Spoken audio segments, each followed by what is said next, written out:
Welcome to See You on the Other Side, where the world of the mysterious collides with the world of entertainment.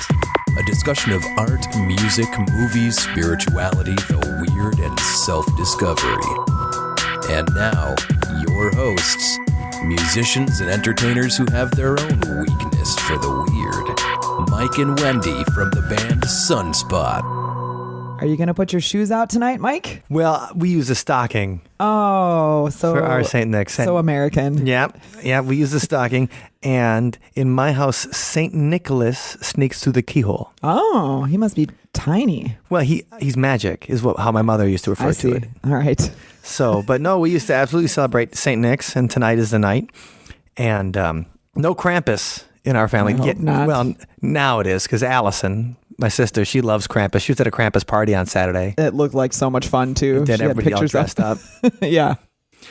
But no, we were a St. Nick's family, and you'd always get like one action figure or something. Oh, okay. Unless it was like the year I got coal. You were naughty. I was naughty, yeah. So I got coal, and that was the warning that Santa was gonna. You had time to straighten up your act, right? If you wanted something for Christmas from Santa Claus. Wow. Well, we would always put our shoes out, and then they'd be filled with candy. Oh. So.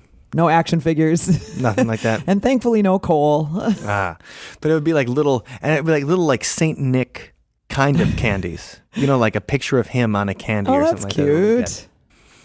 And anyway, so that was a fun tradition. So everybody, happy Saint Nick's, happy Krampusnacht. Yeah, happy holiday season. Yep, hope you're having fun no matter what you celebrate and what you do. But if you were bad like me, and you end up with coal in your stocking tomorrow morning, or like if Krampus comes and beats you. Oh, man. I just apologize. You know, it's hard, but you still have time to shape your act up. There's, less than 3 weeks till Christmas. Right. So it's still time. But remember, Scrooge, he was able to do it. Like he turned things around. Right. He woke up, it was Christmas morning, and then by the end, it was God bless us, everyone. And that could be you. So if you are a Scrooge, you still have time. You have 3 weeks till Christmas. All right. So Santa fills your stocking with something you really want. Yes. So we had a pretty busy week. We did. We were in the recording studio this weekend, and it's always a pleasure to go in the recording studio. It's so fun. And it's fun having new songs born. Yes, it is. I mean, because we've been writing songs for the podcast every week, but it's not like we don't go to the pro studio to do that. Right. We kind of do it from home. Yeah, these are demos. And it's fun. Yeah. But we want to have something that sounds awesome. We go to the studio. Yeah, these weekly demos, we do the best we can with what we have in the way of the studio, but it's not the full blown pro studio working with an engineer producer and kind a producer of experience. Yeah. So that's where we worked with our producer, Cherry Pit Studios near Milwaukee, and we certainly had a fun time this weekend. Yes, excellent. And we also the fun part about going to the studios is you spend your whole time there. You're in there for hours at a time, and it is a little bit like a vacation. But because I think of it because it's like your real life of like all the work you do and stuff. You're just away from home for a little time, and you spend your whole time in this one control room or in the like Wendy, you in the drum room, and your focus is on that. You don't do anything else the entire time. It's just focusing on that. Mm-hmm. But we experienced like a supernatural thing this weekend. Yes, we did. We went to the studio. So we stayed at the Holiday Inn near the studio. Yes, and it was a very nice Holiday Inn, by the way. It was a new one. It was a Holiday Inn Express. You always trust those because they're built after 1956. Like some of the other ones when you go to, like the Holodomes or whatever. It's like, I don't think that, those towels have been there since the Nixon administration. Those sandpaper-like towels. Right. And we're talking about the Kennedys today, and that the place was built when the Kennedys went off. As you can see that kind of architecture. Anyway, so, but there's a nice Holiday Inn, and they had a hot tub, and it was just... And it had a red light in it, which is already suspicious. Like a party hot tub. Like hot tub time machine. And it was like a hot tub time machine. Glowing weird light. Because we're like, we're just going to the hot tub for a little bit. And then it ended up being like the middle of the night. And you had to go to the studio in the morning. You're like, oh no, this is really bad. Look at the clock. It's like, how were we in here so long? It was a hot tub time. It was going back to the past. It sent us to the future. Exactly. It sent us like 3 hours in the future. There was time loss. So anyways, just a little warning to you that the new Holiday Inn Expresses have time machines in their hot tubs where you get in, you have a glass of wine or something, like maybe you bring the box to the hotel hot tub, and maybe it'll send you 3 hours in the future. Yes. But the Holiday Inn Express in Germantown definitely gets 2 thumbs up from Sunspot because they had really good to us. Yeah, they had a good breakfast. Fine breakfast. Very delicious. And a nice hot tub, even though it did rob us of hours of our lives. Right. I feel cheated. Like it was missing time, like we were abducted. Right. And the next day I felt like I was abducted, to tell you the truth. A little bit. Yeah. Anyways, recording studio. So the new Sunspot recording is going to come out January 14th. Yeah. Can't wait for that. And just a new EP. It's some songs you guys have heard from the podcast and everything, but we rejiggered them, and they're the bigger, better versions. Yeah, they're really badass. And if you're familiar with the stuff we did on our album Weirdest Hits, where we took songs from the podcast and turned them into gigantic rock classic masterpieces, this is the same kind of thing we are doing with this latest EP. And that's right. Really fun. Yeah. So that was a good time being in the studio. It's St. Nick's. That's always a good time. It's Krampus knocked. And do you hear that knocking on your door? What? That's Krampus. Yeah. What? Yeah, you can see the horns. Oh, man. Because you've been bad, girly. They should know I don't answer the door. Right. So yeah, whatever you guys are doing, I hope you're having an awesome week and a great holiday season. And let's talk about some, current events in the entertainment world. New movie just came out called Jackie. With Natalie Portman, who I had a crush on. And I'm jealous of her wardrobe in this movie. Yeah, no, she looks great in this movie. So cute. Natalie Portman, I first paid attention to. I mean, most people first paid attention to her when they saw The Professional. I don't remember that one. Leon the Professional. It's Jacques, not Jacques. I can't think. He's a French actor because it's a French movie. Oh. Leon the Professional. He's a French actor. Depardieu? Jean Reno. It's not Gerard Depardieu. Gerard Depardieu? Who I hear he drinks like 8 bottles of wine a day. Really? Yeah, no, Gerard Depardieu knows how to party. Hey. He moved to Russia to like avoid taxes in France. Wow. So anyway. Must owe a lot. But he has his tolerance is massive. He owes a lot of taxes on all that wine he had to buy to keep his daily intake going, right? Yeah. Well, Gerard Depardieu's been in some good movies, but great. We'll find some stories and we'll talk about him another day because he's a good actor. He gets his own. But Jean Reno, you like too, because he's kind of like a hard, tough guy actor, and he's just fantastic in this movie, The Professional, which is directed by Luc Besson, who directed The Fifth Element. Oh, okay. And he crossed over to be a major American director. But Natalie Portman plays a little girl in The Professional. And child actress. Yeah, and like her neighbor's a hitman. Okay. And it's just, she just steals the show. Yeah. So as a child actress, she just stole the show and just was awesome. Because I always think of Star Wars when I think of her. Like, that's the first movie I remember her being huge. Right. You know? Well, and like the people who were, they had like she was in Star Wars and she became famous, and they had like a Natalie Portman, like people on the internet put like a countdown to 18. Oh, man. Right. Then welcome to the internet. A lot of classy guys with a lot of time on their hands. Oh, man. Stop. So anyway, Natalie Portman playing Jackie Kennedy. So she's now old enough to play Jacqueline Kennedy Onassis, Jackie O, the wife of President John F. Kennedy. And the movie is about the several days after JFK's assassination to his funeral. Oh, man. That sounds like such an uncomfortable time. You know, it looks interesting, and it's just a portrayal of a woman in, like, crisis. Yeah. But that just sounds, when I hear that, and I'm like, oh, man, do I want to spend hours experiencing that? You know, right. That sounds so painful and tragic. Like, well, it's that era that I think is, you know, they really explored it well in the first couple seasons of Mad Men. Yes, that's right. And I think about that, and I think about my parents, too, because they were married in 1960. And it's funny that their change as they grew up, because they're like, so in 1960, John F. Kennedy ran against Richard Nixon for the presidency. Okay. Mm-hmm. And so in 1960, they voted for John F. Kennedy. But then in 1972, they voted for Richard Nixon. Oh, wow. So you look at how people change. The tide has turned. Right. How people change over time. Funny. That's what marriage does to you. It must. Or just getting old. You know, you start, and I think they were, early 20s when JFK ran for president. And and that's a thing. Young and hopeful. And well, you talk about the Kennedys, and they have this, American royalty. And it's funny because that's something that the founding fathers didn't want. Right. Period. Yeah. I don't know if we discussed this in the episode about paranormal presidents, mm-hmm. but the founding fathers didn't even want people to use titles for people who were used to be the president or used to be something. So like Jimmy Carter now, like when he does his Habitat for Humanity stuff and everybody's like, oh man, President Carter. Yeah. Like the founding fathers were like, no. You're the president when you are the president. This is your job. And like you take the job and you do it. And it's not like a title for life thing. Okay.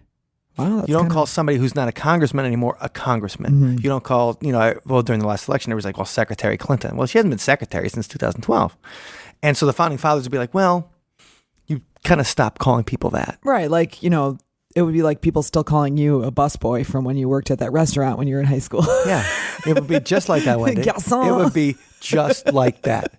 Or it would have been like when you delivered people's beers when you were working in a golf cart. If people just were like, hey, beer girl, right, to me now. Beer me, wench. Right. So, and obviously that's the low end of it. But calling people president after their president is the high end of it. Because the idea is they didn't want titles. Yeah. So in the British aristocracy or whatever, you become titled. Right. And that's the thing. It's like getting tenure as a professor or whatever. Then you get that. And they didn't want that here because that's royalty. Of course. Yeah. They're rebelling against that. And that was the whole point. Well, when you think about the political dynasties, and we don't have any Kennedys, I think, that are in office right now. Okay. But so now they're like, well, Bill Clinton and Hillary Clinton, obviously the Bushes have a whole family. But the Kennedys are the original Camelot. dynasty. Yeah, Camelot. That's what they thought. Because that was JFK's favorite musical, Camelot. Robert Goulet and things like that in the 50s. And I've seen Camelot and I like it. Yeah. I wouldn't say it's my favorite, but that's because I've seen Tommy. I was going to say new things have come out since then that you've been able to enjoy, so that's fair. Right. I guess I like Cats too. Even though some of that Andrew Lloyd Webber stuff is too cheesy for me, I do like Cats. And so JFK liked Camelot, and so the press and then the tabloids got into this idea of this young, good-looking, like who's like destined, of course, destined to be president. Right. In the tabloids, they want the handsome family, and they want scandals. So today we're talking about the Kennedy curse. And that's the idea that this family that is so wealthy, so powerful, has been so influential in shaping the American political life, also has these weird tragedies that happen. Like, I think about my family, and I consider ourselves a Polish Kennedys. Oh. I don't know. I just thought. But when I think about my family, and we've had some tragedies, it's really nothing, even to the extent, it's not like what's happened to these people. Oh, my goodness. Yeah, it's just generations of weird stuff happening, but also massive ambition, massive power. Mm-hmm. And so when we talk about a dynasty, it's got to start with Joseph Kennedy. Right. Right? The original. So sounded like a nice guy. Well, we'll talk about Joseph Kennedy. Sounds like a nice guy. Born in 1888. Now, he's the kid of Irish immigrants. They come over to Massachusetts, like where most of the Irish immigrants came over. They were escaping the potato famine of the 1840s. And he's born into society where maybe, like, you think of racism today, and it's generally settled around the culture surrounding the colors of people's skins, or where you can see that. It's like, oh yeah, like all white people are some kind of mass of something, from Italians to Irish to Polish to Norwegian or whatever. But back in the day, I mean, obviously, if you've seen Blazing Saddles, you get that too, that different classes of Europeans were considered, persona non grata. Sure, right, yeah. And the thing about Boston and Massachusetts is, so it's settled by Protestants, like English Protestants. Specifically, we're talking about the Pilgrims. We talked about the Satanic Thanksgiving and all of the Salem witch trials, and these English Protestants who'd come to the country to set up a new life. 1840s, you have the Irish racing over, and and being Irish back then wasn't like today. It's cool because like we have the Dropkick Murphys, and it was like Dropkick Murphys. And Irish pubs are all the rage now. Right, everybody loves Irish pubs, and St. Patrick's Day is massive. It's huge in America. Right. Like when I was a kid, I didn't even think it was that big. And now you see people just partying, maybe because I'm older and I can celebrate a drinking holiday. I mean, that's the thing, is I think that it's also because it's in the middle of winter, largely, at least where we are. Mm-hmm. So it's like, oh gosh, once Christmas and the New Year holiday pass, it's like, what do we have to celebrate or look forward to? It's March. Hey, it's St. Patty's Day. But it's cool. And it's a funny thing. We're talking about St. Patrick's Day real quick. We're just talking about St. Paul. We're talking about my favorite bar in St. Paul, the Happy Gnome is a fun bar in St. Paul. But the thing is, they have like a parade, like a St. Patrick's Day parade in St. Paul, Minnesota. Mm-hmm. And it doesn't matter if it's a Tuesday or a Thursday or something like that. Like adults just get drunk early in the day. Take off of work and stuff? Yeah. Wow. And that's what I mean. Like, when we were kids, St. Patrick's Day is maybe fun. And I guess I've got Irish in my family, and that's great. Yeah, we'd always have a special little corned beef and cabbage for dinner that night or something fun. Right. My dad liked corned beef. So he'd be like, yeah, that's what we'd have that. Or maybe you'd make a little card for your mother or something like that in second grade. But the idea of like getting wasted and walking through this, like seeing adults do that in the streets. It's nuts. And we've experienced it also several times while we were down in Austin for South by Southwest, because that occurs during the same week usually or around that date. And it's our guitar player's birthday. Yeah, so we're going to be partying anyway. But the idea, it's just, I don't remember that kind of thing. Yeah. Being a kid. And the past few years where it's landed right during South by Southwest, and it's just, I mean, you take madness and you multiply it times 10. It's crazy. Green beer. People with... Well, you know how they turn the river green in Chicago, right? Yeah. That's crazy too, I think. When Joe Kennedy's family came over from Ireland, that's not what you did in Massachusetts. They were considered, they were the low end of the totem pole. But his family was trying to, change that. Ambitious. They were up against what they call the Boston Brahmins. A Brahmin was the highest end of the Indian, the Hindu caste system. Or caste or caste? I think it's caste. Caste. But you know what I'm talking about. Yeah. Is that they have the untouchables at the bottom. Right. And then you have the Brahmins at the top, the highest members of the class. And so you had that old school Protestant, because Catholics were no good in England. Just watch A Man for All Seasons if you want to catch up on that. And his family, he's just like, you know what? We're going to get involved, get rich, find business. Joe Kennedy is Mr. Ambition. Okay. Born 1888. He marries Rose Kennedy. Okay. Who is the this daughter of one of the Boston mayors. Right? So a famous Boston mayor. Wait. Her name was Kennedy already? I'm sorry. He marries Rose Fitz. Rose Fitz. All right, just checking. But the mayor was Irish too. She's Irish. I mean, this embarks on he is creating a family that he wants to take over the country. Like Joseph Kennedy. So he has ambitions for this. He's envisioning. I mean, he becomes wealthy in business dealings. They say he's a bootlegger, like after Prohibition, or not really. I can't find the evidence that he was a bootlegger, but he did invest in a whole bunch of Hollywood studios in the 1920s. And eventually, it was his work that formed the RKO studio, a famous movie studio. But I had no idea that Kennedys were involved at all in the movie business. Wow. Well, other than the celebrity connections later on. Right. But in the 1920s, Kennedy made huge profits from reorganizing and refinancing several Hollywood studios, ultimately merging several acquisitions into Radio Keith Orpheum Studios, RKO.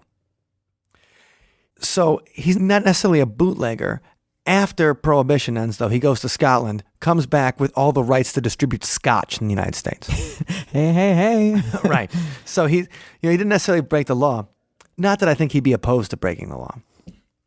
But he becomes the chairman of the SEC, the Securities and Exchange Commission. Okay. Right? So he gets this really important, really important job, and then gets the ambassadorship to the UK. So he becomes the United States ambassador, United Kingdom, Joseph Kennedy. He's just a really, a powerful person. He went for it. Right. And, well, some things start happening to the family. The bad stuff kind of starts happening. Okay, so the curse is in play. Right. After he goes to the UK, he basically has to step down because he makes some remarks after the Nazis came to power. And then there's a Battle of Britain. So the Battle of Britain is the Nazis are bombing the Blitz. They're bombing London. They're bombing, and you guys remember the Lion, the Witch, and the Wardrobe, right? So in Lion, the Witch, and the Wardrobe, it's during the Blitz, so the kids have to go to the country, and that's where they find the wardrobe. Mm-hmm. And so, but he is the ambassador to the UK during the Blitz. So he talks some crap about the UK, and he says, for some reason, democracy is finished in England, and it may be here in the US as well. he was meeting with like the Germans who were supporting Hitler. Yeah.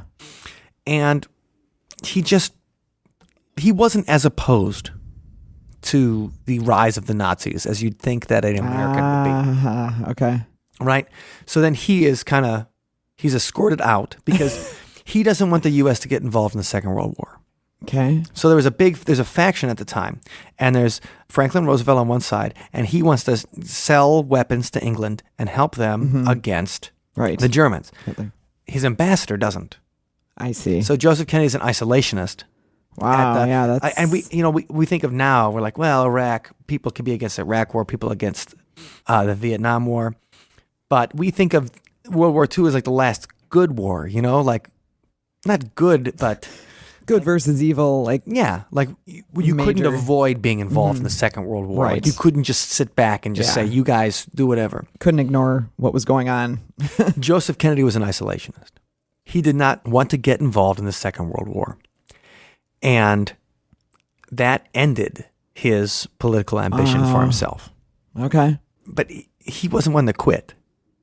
He was asked to leave. but his ambition wasn't one to quit. I see. His son served in the Second World War. Joseph Kennedy Jr. was a pilot and known as like a brave military. Anyway, his plane exploded over the English Channel.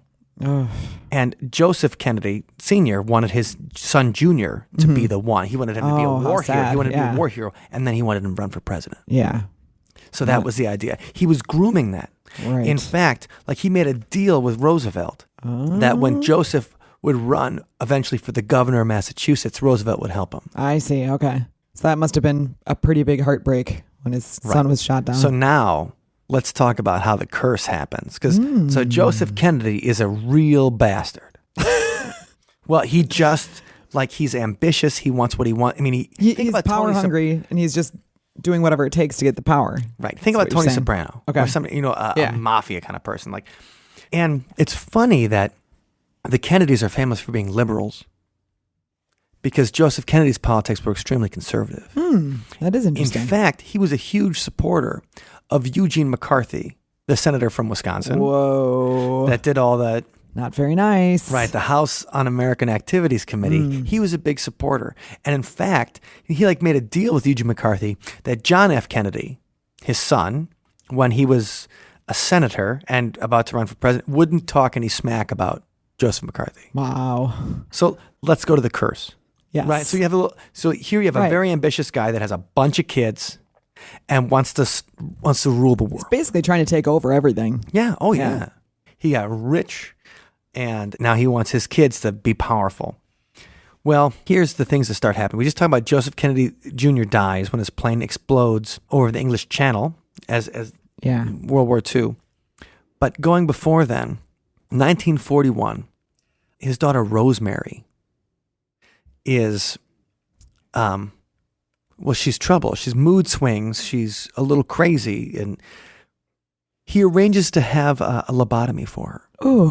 So lobotomies are, I don't know how cool at the time, but people perform lobotomies. And I learned at the Alton Haunted America Convention when we went to the Trans-Allegheny Lunatic Asylum presentation, and they showed us what a lobotomy is. Horrible. Right. Basically an ice pick to the eye. Your frontal lobe, they remove a piece of it. So nasty. Anyway. That's a pretty extreme measure to take, so it's and Rosemary ends up being her lobotomy's botched.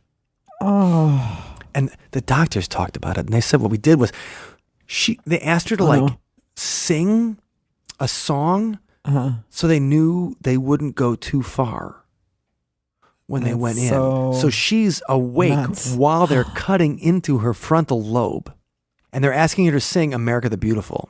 Oh my gosh. While they do it. Torture. Just torture. Rosemary, they did say that she was a troubled young woman, but the lobotomy ruined her life. Yeah. Ruined it in the way that she was unable to speak or walk. Terrible. In an institution in Wisconsin, Jefferson, Wisconsin, not even that far from here. Yeah, we drive past there all the time going to Milwaukee. So she was in an institution in Jefferson, Wisconsin. She eventually died in 2005 at the age of 82, Rosemary Kennedy. So that's kind of the first tragedy. And that's just so sad. But and the fact that they would just disable she's got mood swings. Let's take care of this problem. Well, and during John F. Kennedy's political rise, they would refer to Rosemary as mentally retarded, not mentally ill. Because mentally ill means there's something wrong in the genes. You know what I mean? And I really do think about that particular generation of people. Because I think about my parents. Like, mental illness to them seems like a weakness. Like, we think about mental illness today. Oh, sure. Yeah, the stigma and I'm not attached to blaming it. them for it. No, I'm but saying from the generation of people think of mental illness as a weakness. That point in time, it was like there was a real stigma to admitting or there's something wrong with it. Yeah. So instead of saying like, oh man, they're just ill and there's something wrong with them, it's that there is something that you have done. It's a choice you made. Yeah. That made you weak or crazy or things like that. Or you're so weak you can't deal with it. So it's a problem for you, whereas most of us just, So that's a tragedy. And I'd kind of known about that, but I never really paid attention. It's horrible. And the idea that her father, would be like, yeah, let's cut her brain open, just is disgusting. And then after it's messed up, then just stick her in an institution somewhere. And they said they never talked about her again. Oh, it's so sad. It's terrible. You would not mention Rosemary's name in the house. It's sick. Well, so then Joe Kennedy Jr. dies in August of 1944. And then September 1944, Kathleen Kennedy, another one of the kids, her husband is killed by sniper fire in Belgium. And so World War II kills a couple Kennedys, right there. And, you got to say, like JFK, he served on like a PT boat with distinction. Like they made a movie about, profiles and courage, and that JFK was a totally sweet, like captain in the Pacific fighting the Japanese. And I do have to hand it to that Kennedys that they all, they fought in the war. Oh, they served. Yeah. Yeah. Like dangerous things. And, people... They weren't just little rich kids that, Never they went in and did their time with the military. And I think we were talking about this yesterday. We were talking about royalty. That's part of the tradition of royalty is that the kids might be a lot of things, pampered, spoiled, etc. But they kind of have to serve in the military. Like that's the danger. You could get trampled by a horse or something like Prince that. Harry. That's right. He went to Afghanistan, didn't he? Yeah, I believe so. And that kind of thing. So that the royalty actually, and when you think about American royalty, so the Kennedys served. They were, World War II was their time.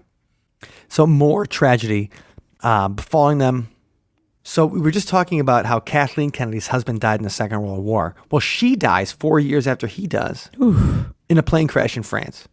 So, this war took out 2 kids of the Kennedy family from Joseph and Rose. But when you think about dying in a plane crash too, that's such an uncommon, statistically uncommon thing. Like a soldier at war back then. Right, that's going to happen. That happens now. Right. But I mean, this is where the cursed part of it seems a little bit more where you're like, wow, a plane crash. That's kind of an oddball incident.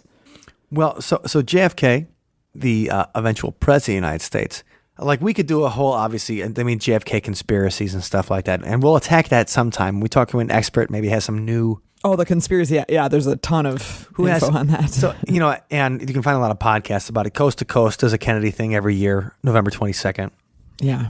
But the thing about JFK was that, he's a larger-than-life character. He is the second... think about Game of Thrones for a second. So Ned from Game of Thrones, the first, Ned's life of Game of Thrones kind of sets the whole story up. Right. Well, Ned was never supposed to be the leader. He had an older brother who was killed. And so he had to step up and be the leader because his older brother was killed. And you think that's kind of JFK too. He had his older brother, Joseph. Joseph Jr. Yeah, Joseph Jr. Well, you think about the Bush family too. Yeah. Like George Bush was the oldest, but Jeb was the smartest. So everybody wanted him to be the guy. And Jeb's, he's retired. And George got to be president for 8 years. Right. And so John F. Kennedy he's the next up. And that was, the death of Joseph Jr. obviously crushed his Joseph father. Kennedy. Yeah. But he's got another son, so. And so what he does, John F. Kennedy comes back from the Second World War hero. Young, handsome, studly, rich, like all the things you love. Like he's a superstar. He runs for the House of Representatives, Massachusetts. Wins. He's a representative, runs for Senate, wins. Joins the Senate with Richard Nixon. They're like buddies in the beginning. Really? Yeah, or they're friendly with each other. And also, Joseph Kennedy, since he supported the House Un-American Activities Committee, that Eugene McCarthy. Oh my God. Stop. It's Joseph McCarthy. Eugene McCarthy is the guy with a ventriloquist dummy. What? The senator from Wisconsin is Joseph McCarthy. This is the second time I said Eugene McCarthy. And Eugene McCarthy is a guy that had a ventriloquist dummy. You can keep this in there. It's pretty stupid. He's not a senator from Wisconsin. Okay, it's okay. He's I didn't got a notice it. Dummy. I didn't notice it when you said it. So sorry about that. But here's the thing. So Richard Nixon was like Joseph McCarthy's assistant in the House Un-American Activities. And so Joseph McCarthy liked Nixon because of that. And so eventually when JFK ran against Nixon, Joseph Kennedy even told Nixon, he's like, hey, if it weren't for my son, you'd be my pick. Whoa. Dang. Right. So JFK marries Jacqueline Bouvier. And funny, The Simpsons named that's the Marge. Yeah. That's her, what do they maiden call name? Maiden name. Her maiden name is funny. Marge Bouvier. That's funny. But so he marries her. 1955, she has a miscarriage. So that's one of the first tragedies. August 9th, 1963, they have a son, Patrick, who dies 2 days after his birth. Oh, sad. 39 hours. He dies. And Jackie couldn't even go to the funeral because she was still recovering from the C-section. Oh, my goodness. So that's, huge tragedy. Happens to the sitting president. Terrible. And now this happens in 1963. Well, we know what happens a couple months later in 1963, November 22nd. That's right. He's assassinated by Lee Harvey Oswald. And something I learned today, when we talk about the Kennedy curse. Yeah. That wasn't the first time somebody tried to kill him. Oh. And I don't know why I never knew about this. But a guy named Richard Paul Pavlik, a dude from Boston, hated the Kennedys because he hated Catholics. And the Kennedys were famously Catholic. He was the first Catholic president, wasn't he? He's the only Catholic president. Oh, wow. And the funny thing too is that people really thought that JFK would listen to the Pope or something like that. He'd be like, oh yeah, because he was Catholic, he would defer to the Pope. Well, then maybe he'd get the disclosure. Right, the Pope and the UFO disclosure. But the funny thing is, like any of the Kennedys, Joseph Kennedy Sr. had a famous affair with the actress Gloria Swanson. If you guys don't know who Gloria Swanson is, there's a movie called Sunset Boulevard about an aging starlet. And she's all drunk and she's crazy and she says to the camera, "I'm ready for my close-up, Mr. DeMille." And so if you've heard that reference before, that's Gloria Swanson. And there was a musical. Wasn't it? Sunset Boulevard. That's right. Your favorite, Andrew Lloyd Webber. Yes. So about that aging starlet, well, Joseph Kennedy was getting on with her back in the 30s when she really was ready for her close-up. Yeah. And we can get into the womanizing of the Kennedy. But the fact is, if you think these guys are good Catholics, having sex with every woman you see is not, when you're married, isn't okay with the Not church. really. Yeah. Yeah, like smiled the upon. Pope would be like, high five. Okay. But this guy, Richard Paul Pavlik, he hated Catholics, hated the Kennedys because they were rich and they're cocky and they're ruling the world. So he just decided he wanted to try to kill him. Yeah. So nice. He turned his property over to a local youth camp. He loaded everything he owned into a 1950 Buick. And then he shows up in Palm Beach, Florida, where the Kennedys have a beautiful, obviously Palm Beach mansion kind of compound. thing. Yeah. And he shows up at 10 a.m. on Sunday, December 11th, 1960. This is after Kennedy won the election, right? So it's just less than a month or around a month after Kennedy wins the election, he's going to kill him. And then he shows up at the church, St. Edward Church in Palm Beach, Florida, and he's got a car loaded with dynamite. Oy. Yeah, so he's going big. That's terrifying. It's not just not a gun, Yeah. not poison. He's got a car loaded with dynamite, and he's going to run it into JFK. But he sees Jackie, and he sees the 2 kids they have. Mm-hmm. And he decides against it. Pulls the plug. Mm-hmm. Wow. So he didn't even show himself. No, he didn't like run the car over or whatever. But then the cops spotted him and they found his car that had 7 sticks of dynamite. Eey. Yeah, and they arrested him. And then he eventually went to a United States Public Health Service mental hospital in Missouri. But JFK was cool about it, I guess. He said that Kennedy was merely bemused when he found out about the threat. Wow. So, yeah, merely That's pretty bemused. casual. Pretty cool about the whole thing. You know. Well, and then obviously he's killed November 22nd, 1963. And that is when I think about that event, when I was growing up, it was less than 20 years. I remember the first time I'd hear about it after the event. And it really was for a certain generation, like my school teachers. Yeah. That was the event that defined them. Totally. Was the John F. Kennedy assassination. And you think about so many, we look at TV shows, and, one of our favorites obviously is Quantum Leap. Yeah. Scott Bakula, our man. Well, a funny thing about Quantum Leap is that they didn't want to do it where he leapt into the body of anybody famous for the first 4 seasons. Sure. The one thing we're not going to do is he's not going to leap into the body of anybody famous.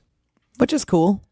It is cool, but ratings are slipping in 1992. Uh-oh, here we go. And so NBC said to the producer, you got to step it up. Time to step it up. And that's why there's like an Elvis episode and everything. But there's also an episode, the first in the season, like the special event where he leaps into the body of Lee Harvey Oswald, the assassin of JFK. Now, what's funny is that the year before, Oliver Stone's JFK comes out, where Kevin Costner is investigating. Right. And it's a great movie. Obviously, it makes it look like a conspiracy that John F. Kennedy was killed. I'm not saying it wasn't a conspiracy. What I'm just saying is that's Oliver Stone's idea. Yeah, that was that angle of the particular movie. Mm-hmm. But actually, what I think was the funniest, not the funniest, but the most interesting thing about that particular movie was not just Oliver Stone taking New Orleans District Attorney William Garrison's obsessive research about JFK assassination. It was the fact that he tried to recreate the Zapruder film. What's the Zapruder film? What is the Zapruder? The Zapruder film is this guy named William Zapruder, and he's got a Super 8 camera of the assassination. Okay. So this is the only documentation we have. Oh, wow. So he's got the camera rolling because he wanted to tape it for his kids. Yeah. And that's when people are doing the research behind what happened? How did where did his head go? Where did the shots came from? That was the only non-biased visual evidence of the assassination. Yeah. So the Zapruder film is a snuff film because it's a man being killed on film. But Oliver Stone tried to recreate that film as closely as possible. In high definition. Right, in film, not Super 8, right. Whatever they shot that movie on. And so JFK comes out, and this renews the whole interest in the idea the Kennedy assassination is something like a conspiracy, and that it was powers in the military, or it was the CIA who thought that he was letting them down, or the people who wanted to pursue the war in Vietnam, and JFK had changed his mind about the war in Vietnam, and so they're going to kill him because of that. And then LBJ took over, and LBJ was all gung-ho for Vietnam. Well, so what happens is that the Quantum Leap episode is made as an actual reaction to the movie JFK. Oh, interesting. Huh. And it's interesting that the guy that wrote the episode and the creator was a TV producer named Donald P. Belisario. He met Lee Harvey Oswald in 1959 because they were both in the Marine Corps at the time. And he did not believe that the assassination was a conspiracy, and he believed that Lee Harvey Oswald was the lone shooter. So that's what the show portrays. Ah, okay. That Lee Harvey Oswald is the lone shooter at JFK, and Sam leaps into his body during those 2 episodes Brutal. Of Lee Harvey Oswald. So if you're looking for something fun about the Kennedy assassination, there's right. Woo. There's a good quantum. Well, and that's the thing, though, because JFK's assassination was such a big deal, it turned into a source of entertainment for us. Yeah. So, I'm looking at an article right here. 17 alternate retellings of the JFK assassination. Wow. Right? Time-traveling history professor dies in JFK's place is an episode I remember from the new Twilight Zone. They made an 80s Twilight Zone. And this history professor is a big fan of JFK. He travels back in time to observe the assassination, but he tries to warn the president, gets involved in it, and then he ends up switching out himself for JFK. So JFK lives in the future, but this guy dies. The cigarette smoking man in the X-Files was supposedly the actual assassin of JFK. Oh, yeah. There's a movie with Bruce Campbell, nerd icon Bruce Campbell. There's a movie called Bubba Hotep, where he plays Elvis in a nursing home. Oh. So the idea is that he switched out with an Elvis in the 70s, with an Elvis impersonator. He switched out because he couldn't handle being famous anymore. Sure. And just lived the rest of his life in Texas. Oh, that's cute. It's based on a Joe Lansdale story. It's really good. But he tells everybody he's Elvis. But also there's a black guy, actor Ozzie Davis, who a lot of you guys would recognize. Ozzie Davis says that he's JFK. So the idea was that JFK traded out too and changed the color of his skin. And they're both living in this nursing home. Sounds very interesting. And that's super fun. So Bubba Hotep is a classic if you guys haven't seen it. But the thing is, the idea of the assassinations as entertainment, like so much, the conspiracy aspect of it, it's so into the culture as this watershed moment of the 1960s that we have used it as a source of entertainment. And that's just kind of the beginning of, we keep on going on the curse. And a year later, Ted Kennedy, his brother, who's now the senator from Massachusetts, Ted Kennedy, involved in a plane crash in which one of his aides and the pilot were killed. Ted's pulled from the wreckage and spent weeks in the hospital. It's June of 1964. Jeez. All right, and what happens 5 years after JFK is killed? His brother, Robert Kennedy, is assassinated in Los Angeles following a speech. He just won the Democratic presidential primary in California, and he's assassinated that night. So JFK dies. His brother, who is his attorney general, brutal, yeah, then is murdered. So now this is 3 Kennedy brothers, right? 3 Kennedy brothers are dead. The sister, Kathleen, she died in that plane crash in France. And Rosemary is a vegetable in Jefferson, Wisconsin. So 5 and of if the you've been to kids. Jefferson, Wisconsin, she wasn't the only vegetable. Oh. Hey. So, Ted Kennedy, 1969. Now, this is one of the saddest incidents, what happens. Anyway, Ted Kennedy leaves a party. He's drunk. He drives his car off a bridge at Chappaquiddick Island. And his 28-year-old colleague, Mary Jo Kopechne, she's inside. She dies. Ted leaves the scene, goes home, and doesn't call it until the next morning.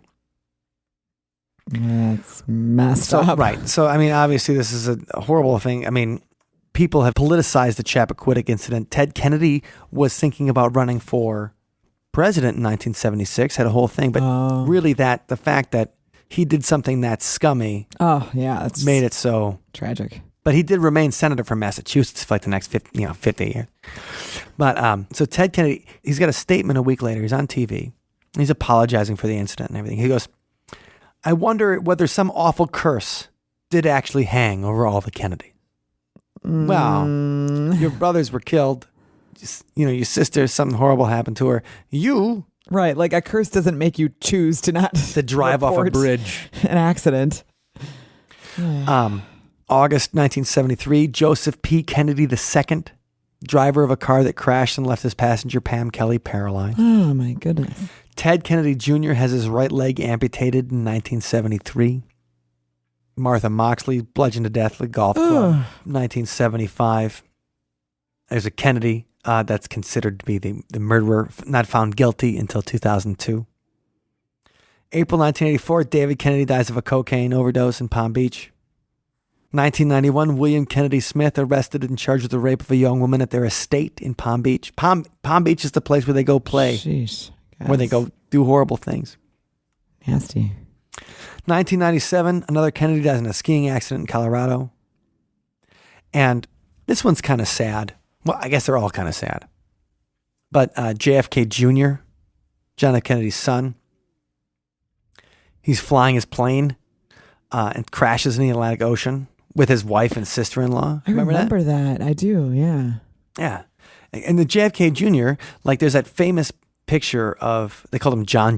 Oh, cute little kid. Right. There's a famous picture of him So standing sad. while the motorcade comes through with his father's coffin. And he grew up to be a publisher. He published a magazine called George and was kind of a celebrity in his own right. And I think he dated Daryl Hannah. Dated a bunch of famous people. Okay. But I don't know that for sure. But the thing is that, anyway, JFK has a crazy, another plane crash death. Then 2012, there's a suicide. The wife of Robert Kennedy's son, Mary Richardson Kennedy, she kills herself at their home in Westchester, New York. And in 2012 also, we have a Carrie Kennedy who sideswiped a tractor trailer on Interstate 684 in Westchester County while under the influence of Zolpidem, which she said she mistook for her daily thyroid medication. Oh. I don't even ever heard of Zolpidem, but obviously if you take Zolpidem, Sounds scary. don't drive. So that, I mean, the curse, like look at all these horrible things that happened to this family. Yeah, that's some tragedy, all right. And maybe it's just because they had so many kids. Yeah, just statistically. Right. More people for things to happen to. You know, Robert Kennedy alone had 11 children, which, I mean, that's great. That's a large family. But man, that's a big family. Yeah. And obviously he can afford it or something like that. Sure. But I mean, we think about John and Kate plus 8, or the Goslings or whatever, and they got 8 kids, but 11 kids. So just a few years ago, there's a book that explores the Kennedy curse, 2003. The Kennedy Curse, Why Tragedy Has Haunted America's First Family for 150 Years. And it went into the illnesses that JFK suffered, and it also did a whole bunch on his, well, we talk about JFK, a lot of people talk about his womanizing. Yep. His supernatural sex drive, as it were. Even though I read a very interesting article today, and we'll link this in the show notes at othersidepodcast.com/121, that really he didn't get it on with Marilyn Monroe. Or there's only one time where that could have happened. So it's, I mean, I guess people kind of just take that as a fact now that the Kennedys, that Robert Kennedy and JFK. Right. And, you know, I don't necessarily like that idea of Marilyn Monroe as just this kind of sex trophy that passed from man to man. You know, you forget the fact that she was ambitious and intelligent, and you know, and she had plans in her own right. She wasn't just like, "Oh my God, I'm here, let's do it." But it's a good article, and it basically says there's really only one time that they might have had opportunity would have been there. That the opportunity would have been, and guess where that was? Where? Palm Beach. Oh man, Palm Beach is where the Kennedys go to play. Should have just roped that place off and kept it off limits to everybody. So it really is an interesting thing because this family has just been under the spotlight for so many years. And, you know, there's some of the conspiracies about JFK. You know, there's even, you can find on the internet that they said that he had asked about, do you remember, so John F. Kennedy, one of the things he's famous for is he's the guy that started the whole moon race. Right. You know, he said, we're going to go to the moon by the end of the decade. And that was his vision. You know, he wanted to see that. So there's like a letter that he writes to the military saying like, hey, I want to get some of those reports on flying saucers and send it over to NASA. And it's the day before he's assassinated. Oh, wow. So the idea is that he's looking for disclosure on UFOs. That got him into trouble. And so they kill him the next day. That's, you know, that's one story conspiracy. Here's an interesting thing about Robert Kennedy, though. So Robert Kennedy, he was senator from New York State. He was attorney general for his brother, and then he ran for the presidency in 1968. And was a kind of like people thought he was going to win. He won California. But you know the singer Bobby Darin? Yeah. Splish Splash, I was taking a bath. Yeah. So this is from a 1969 magazine. Okay. July 1969, actually the same month we went to the moon. Ooh. Bobby Darin tells of a mystic revelation he had at the grave of Robert Kennedy. Whoa. So he's standing at the grave of Robert Kennedy just after the burial service. And Bobby Darin experienced a mystic revelation so powerful and rich in meaning was this to him, that it not only expanded his wisdom about the significance of human life, but changed the whole direction of his inner and outer selves. Whoa. He describes it as a, quote, metaphysical illumination, unquote. For the few hours, as the aura of RFK's spirit surrounded him, Bobby experienced what the Oriental call satori, or a sudden realization about himself and the world.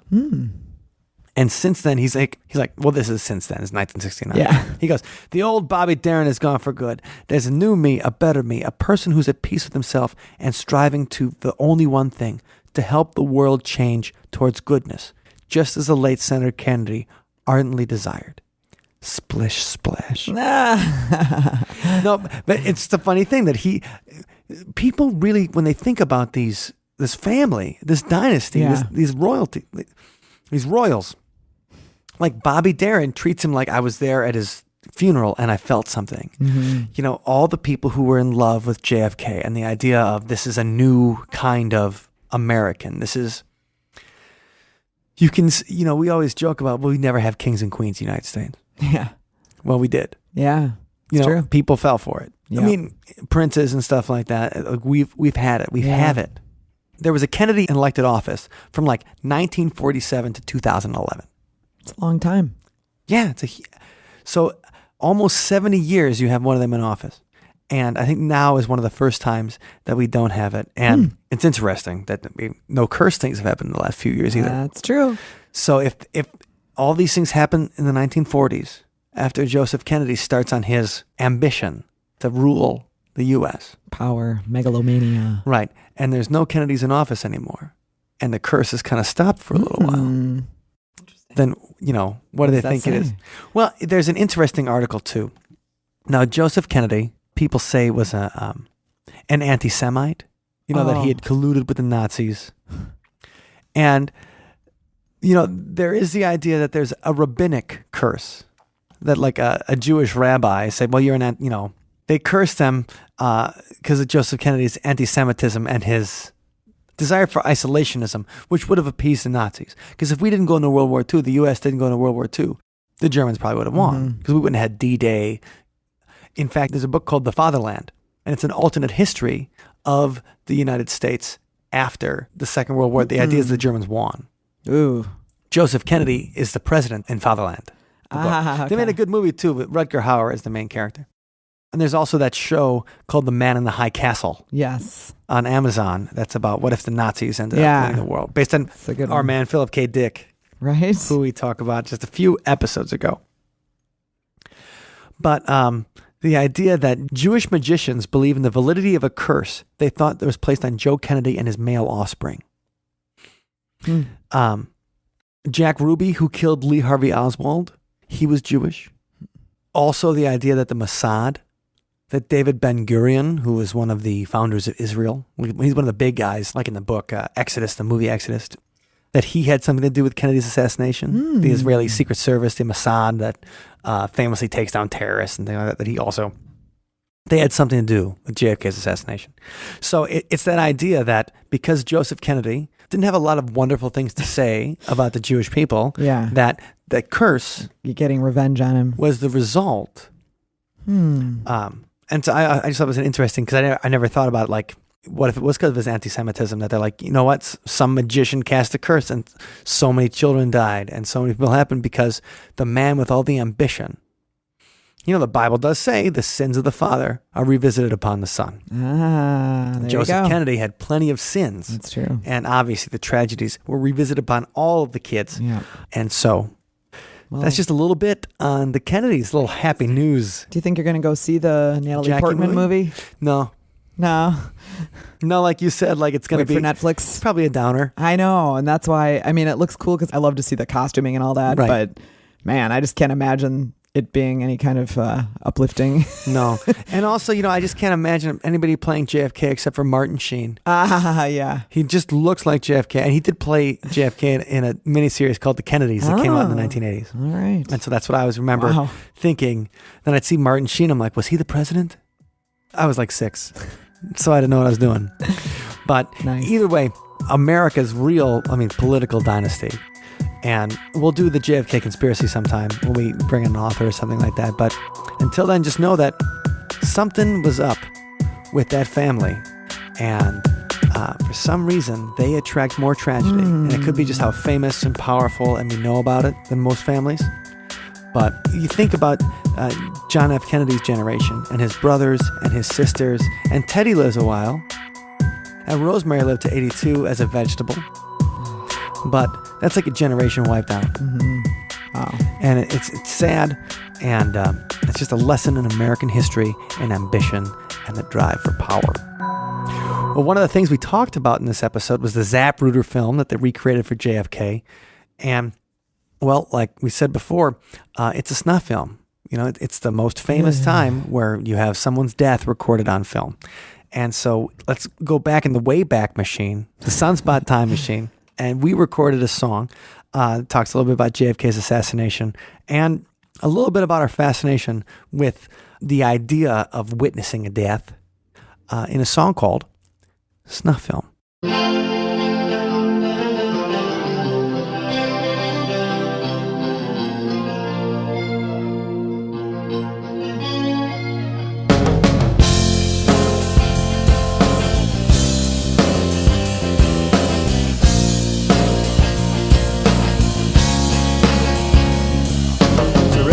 And premeditated, graphical, triple X-rated, into life that was so jaded on the Roman Senate floor. When I realized that my religion was nothing more than superstition, reality turned into visions knocking at my door. My life was a snuff film that was over before it began. My life was a snuff film, and it was that day my wings fell away, and I turned my back on man.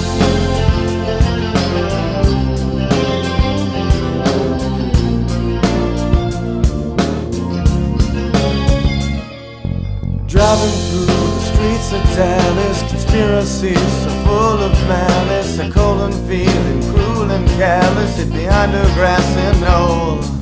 When I saw the things that came to pass through a mirror made of broken glass, the future looked just like the past, questioning the soul.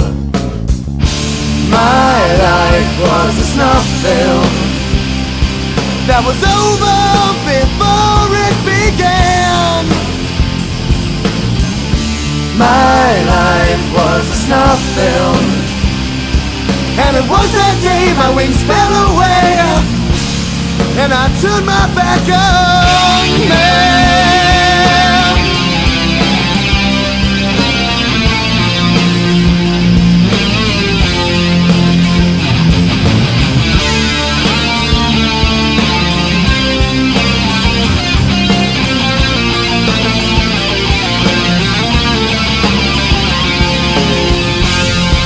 God appeared in a cloud of faith and fear. He looked at what he made and cried, and he contemplated suicide. And all the angels vanished from the earth, leaving a sad mistaken birth of a life never lived, endlessly dancing with the dead. My life was a snuff film that was over before it began. My life was a snuff film, and it was that day my wings fell away, and I turned my back on man.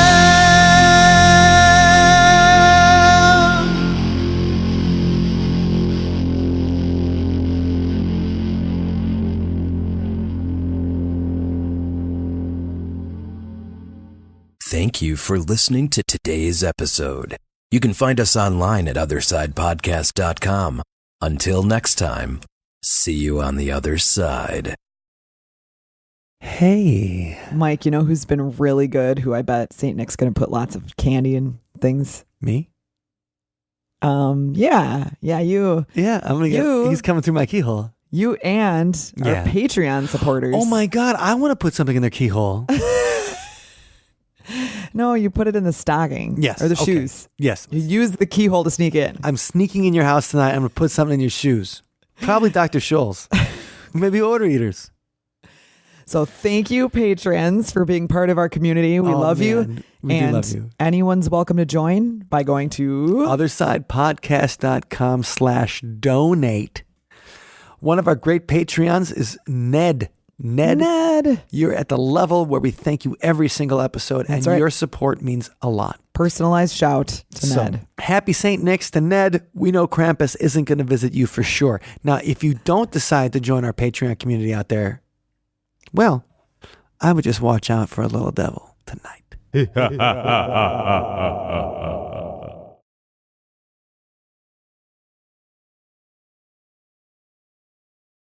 I'm ready for my close-up, Mr. DeMille.